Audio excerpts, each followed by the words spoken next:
Thank you, Mr. Chairman. First of all, I would like to thank the organizing committee for the kind invitation. This is the last presentation today, and I hope it will be light with less numbers, and so it will pass smoothly, I hope. I will speak about the controversies in treatment selection for patients with equivocal ER and HER2 result. The relation of hormones with cancer breast started in 1896, and still after 12 decades, we have a lot of doubts about certain hanging issues. Actually, treatment of breast cancer depends on many factors. Some of them are related to patient comorbidity, performance status, and the factors related to the disease, stage, lymph nodes, grades, and the others incorporated in the risk assessment. It is biological factors, prognostic factors, and predictive factors, and mainly the hormonal receptors and HER2. But how much in this era of the precision medicine we accept uncertainty? Actually, our tolerance is really very minimal in such issue. So what is meant by equivocal estrogen receptor? Is there any equivocal estrogen receptor? Actually, no, because estrogen is a continuous variable. Patient can be graded as 1% up to 100%. So where is the equivocality? Actually, the equivocal ER is meant about the threshold. The threshold is not, it is arbitrary. We are the one who made this cut of value, and still we have the right to debate. And as in the lecture in St. Gallen number 15, Pepe Vialli just mentioned that this talks about the cut-off value is collateral damage because we are the one who invented the cut-off values. So the ASCO and the CAP recommendation, just they made first a systematic review of the practice, and they found that almost 20% of the current immunohistochemistry determination worldwide is inaccurate. This inaccuracy because of the pre-analytic variables about the threshold and the interpretation of the data. And at the end, they just reached to a conclusion that ER, PR, AC be considered positive if at least 1% cells are positive in the immunostaining. And this positivity in the percentage, there is another way to calculate the positivity is the combined scores, which is a percentage together with the intensity. We have many scores, the all-red, the G-score, and H-score. However, we shouldn't, we don't comment on them in the positivity because they are multiple different. The measures of calculating these scores can be more confusing. As we mentioned now, the equivocal estrogen receptors cannot be because formally there is nothing named equivocal. However, the equivocality in the threshold, still we are debating about the threshold. Cells with or tumors with 1 to 9 positive cells or all-red score 3 to 5 or H-score 1 to 30, we consider it as low ER expression. And we can just call it as ER poor tumors. So is there any certain criteria for such type? Actually, when we received the report from the pathologist about the ER, he said ER positive, HER2 negative, and then we can start our treatment. But we should give some time to look at the percentage of the ER result, because these ER poor tumors actually a little bit different clinically. The patients usually younger, less likely to be white. They have high grade, PR mostly negative, HER2 can be positive, and morphologically, the tumor look like the basal type. Sheets of solid tumors with infiltrating lymphocytes and necrosis. And actually, the prevalence of such type of or subtype is really not so big. It is from 2 to 3%, the maximal 6%. So this is why we will not find prospective trials to just tell us how to deal with such a group of patients. And molecularly, they found also there is some unique features for such tumor. There was a study just made in MD Anderson. They just measured the messenger RNA and the ER-related genes expression in such a group of patients, and just to check if they have globally the same features as ER-rich or the tumors with ER positive more than 10%, or they are different. And what they found that the messenger RNA is positive only on 25% of the patient, and 75 of these patients without a true expression of the ER genes and no messenger RNA. And the sensitivity to endocrine therapy is low in almost 100%.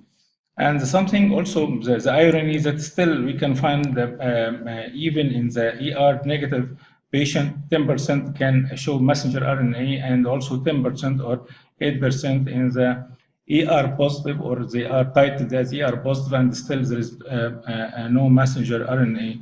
So still the accuracy of the ER and VR should be just taken seriously, and we should be sure about the quality and accreditation of our labs for this point. Regarding the molecular class of the ER poor patient, actually in the same trials, yes, they found that almost like 50% of those patients, they are non-luminal or almost basal, and the amount of luminal A is 0%.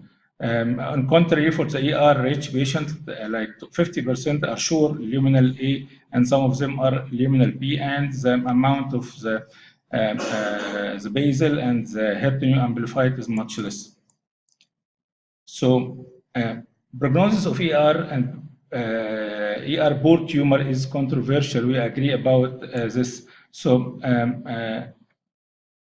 what is this prognosis? Is the prognosis intermediate as we can saw, or the prognosis is bad like the ER negative? Actually, some of the trials just support the first theory that it is intermediate, and mainly the pivotal study by Harvey and Allred, which showed that a patient with ER 3 to 5 or more than 3 with the Allred score actually showing some sort of hormonal responsiveness, and patient below 2, they just had the dismal prognosis.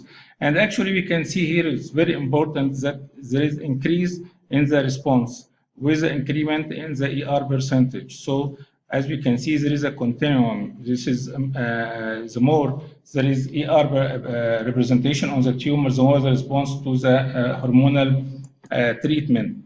And also in the big one, 98, when they made systemic review of the cases, and they found also that patients with ER 1 to 9%, they are showing intermediate prognosis. In a trial just made in a tertiary center in India, also just the same result with intermediate outcome. And in the trial just made by Emoto in the MD Anderson also showed the same response. So we had now 4 trials. Each of them mentions that patients with ER poor, they have an intermediate prognosis, and still they are responding to the hormonal treatment. And actually, most of these patients received chemotherapy, and the amount of these patients who received hormonal treatment, it will range from 20 to 70%. So chemotherapy is a main treatment in such category of patients. Some of the trials, the 2 trials just showed the controversy or another finding that this tumor didn't benefit from the hormonal treatment. So patients with less than 10%, maybe the hormonal treatment is of no value for them. The study in the MD Anderson over 10,000 patients showed that ER poor tumors had similar distant relapse-free survival and relapse-free survival, overall survival like ER negative tumors. And in the Oxford review, the famous meta-analysis, when they made update also, and they had mature results, they found that the benefit of the hormonal treatment is almost not existing for patients with low ER expression, namely from 4 to 9 femtomole per gram. And as we can see in this frost plot, just with the increase in the percentage of the ER, again, there is a continuum, there is increase in the response with the increase in the ER percentage. And in the conclusion, in this meta-analysis, that ER poor disease, no apparent effect on recurrence or any type of recurrence for such category, for such a group. However, the overall prognosis for the ER poor disease in such a trial, it was the same like ER rich, and we should take this cautiously because this result can be confounded by the nodal status and by wide use of chemotherapy in such patients. Finally, the last study, just a revision of the soft and text trials by Murdus Regan. They found most of the patients in these trials, which in those patients who received hormonal treatment, they found 96 of the patients, they are hormonal positive, hormonal rich, and most of them above 90%, and only few number with 1 to 9%. And also they found the same. There is a continuum. Patient with low expression showed the lowest prognosis and the ER negative, and then the intermediate for 1 to 9%, and the best with ER rich. So what is the recommendation regarding ER poor patient? What we can do? First of all, we have to be sure about the accuracy of the assessment, because some of the patient with ER rich with low sensitive say can be rendered as ER poor, and patient with ER poor can be rendered as ER negative. So we should be sure about the accuracy of our test. Number two, about what type of treatment. Now we have debate about efficacy of hormonal treatment, and is it effective? Should we use it? Of course, we know that the side effect of hormonal treatment is minimal, but still we have thromboembolic manifestation, we have increase in the incidence of uterine cancer, we have some sort of constitutional symptoms, so also we should keep it in consideration. However, the potential life-saving benefit of empirical adjuvant endocrine therapy for this patient, we shouldn't deny that there is some sort of benefit. So for this patient, I mean, the best is to offer the patient combined treatment, chemotherapy together with or without endocrine treatment. So we just judge about the cost benefit, and combined approach is the most reasonable. And we will not be able to have a prospective trials because the number of the patient is minimal, so we have to depend on this inductive reasoning rather than deductive reasoning, or have a theory and then we do the implementation of this theory.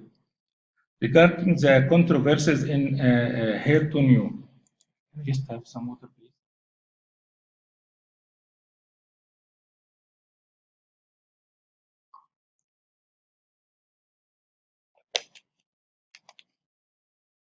The second part of the lecture about the equivocal HER2. Actually, the HER2 was discovered, I mean, three decades ago, and it is considered the most important predictive and prognostic biomarker in breast cancer. And we have two approved AC from the FDA, the immunohistochemistry and the ISH technique, FISH or SISH. And actually, neither methods are 100% sensitive and or specific. Still, we have 20% of high-risk breast cancer patients with equivocal HER2 new status. But why we have this equivocal HER2? Still, I mean, we found this result, and in this time, the physicians are really confused. The patient is confused, and everybody is not happy, and we don't know what's the treatment to do, what we can do to offer anti-HER2 new or just to omit this item. And we try another test. We send for another test. We can send for some sort of chromosomal study, for DNA studies, to try to reach to a conclusion, right or left, positive or negative. We refer all the time the binary or to your system, just we have black or white. But actually, this is not the situation here. Why is this story happen with the HER2? Actually, we detect the HER2 overexpression in the protein on the protein level at the cell surface with immunohistochemistry, or on the level of the gene by gene amplification in the nucleus. Of course, all of us, we know about the story of the immunohistochemistry, about how much intense the protein expression in the wall, and we know that it is divided to 0, 1, 2, and 3. And all of us, we know that when we have the immunohistochemistry plus 2, we send for ISH, and we expect that we will have some sort of clear result. But some patients, and it reach up to 20% now with the new ASCO definition with equivocal type. Why is this equivocality? Because in ISH technique, just this is something technical. Actually, we measure the copy. When we use one probe, we check the number of the copy of the HER2 in the cells. And we expect if there is high number of copies, this means that the gene is amplified. But they found something else, the polyploidy. Maybe the chromosome itself, the whole genome itself was replicated, maybe more than one chromosome. So actually, the gene is not amplified. Here, as we can see in this figure, here this is amplified HER2 gene in comparison to the centromere or another locus on the chromosome. Here we can find that this amplification is outside the chromosome. And sometimes we can find the co-amplification. The whole gene was just replicated. So the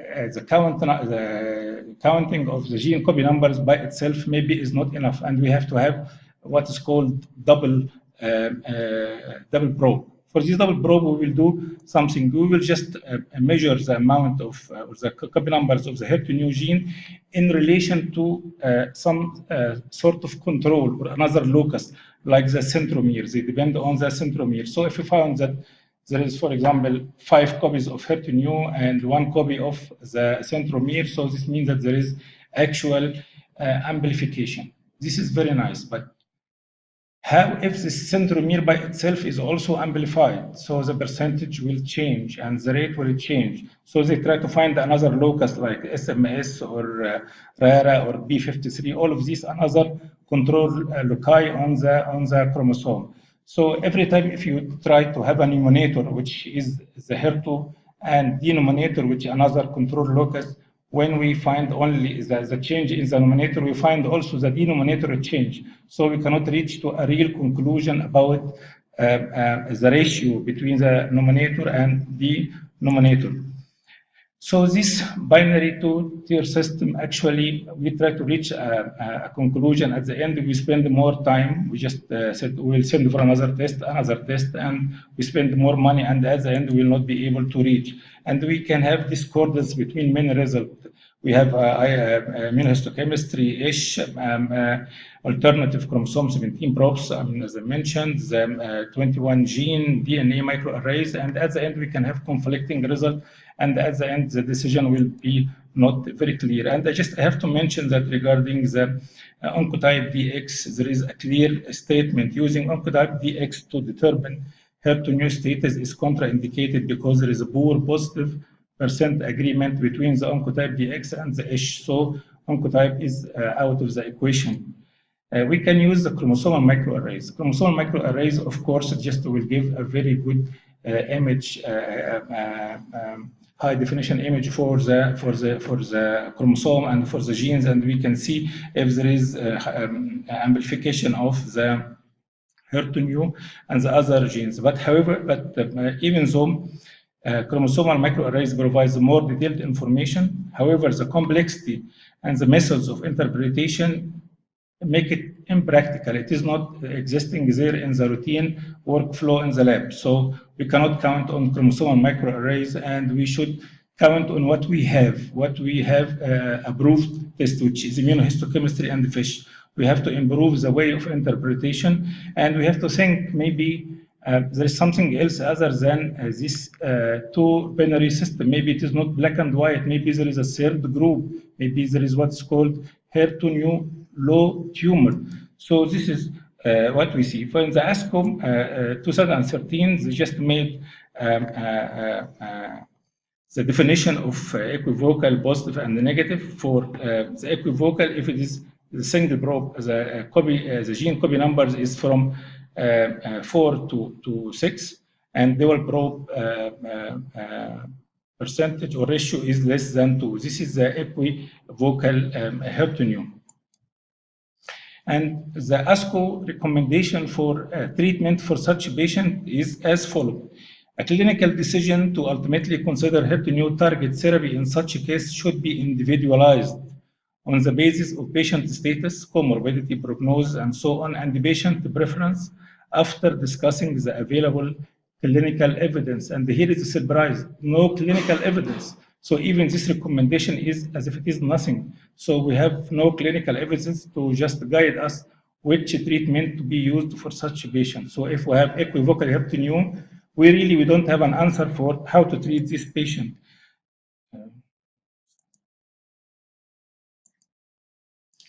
So